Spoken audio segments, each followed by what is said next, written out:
Hello అండి అందరికీ. ఇప్పుడేందంటే ఎండాకాలం స్టార్ట్ అయిపోయింది కదా! ఇప్పుడేందంటే పగలనేది ఎక్కువుంటుంది. రాత్రి తక్కువుంటుంది. మనం తొందరగా లేసి పని చేసుకోవాలి. అది కాకుండా హాఫ్ డే స్కూల్స్ గదా! చాలా ఇబ్బందయిపోతదనమాట. అసలు మామూలుగా ఇప్పుడు స్టార్టింగే ఎండలు చాలా ఎక్కువగా ఉన్నాయి. నేనిప్పుడు ముగ్గేస్తుందేంటంటే 6కి అనమాట మార్నింగ్. కానీ 7, 8 అలా ఉందనమాట వాతావరణం అయితే. నేను నిన్న ఒక లాంగ్ వీడియో పోస్ట్ చేశాను కదా! దాంట్లో కోళ్ళు కొనుక్కున్నామని చిన్న కోడి పిల్లలు. అవేనండి. ఇప్పుడు మన ఇంటికి ఏదైనా ఒకటి అంటే మాక్సిమం తెచ్చుకున్నామనుకోండి, దానికి తగ్గ పనైతే మనకు ఖచ్చితంగా ఉంటుంది. ఇప్పుడు ఈ కోడి పిల్లల పనైతే అనమాట మార్నింగ్ లేచిన దాకా లేచాక వాటి పనులు కూడా ఉంటాయి కదా!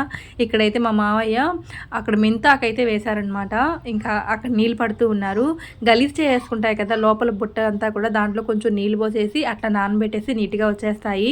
ఇక్కడ చూసారా మా పిల్లలైతే చిన్న సందడి కాదండి. బాగా ఆడుకుంటున్నారు కోడి పిల్లలతో. కుక్కకైతే అన్నం పెట్టాను రాంగానే అది వచ్చి తినేసిందనమాట. మా పెద్దోడిని కాపలా పెట్టాం కోడి పిల్లల కోసమని. Boy friends.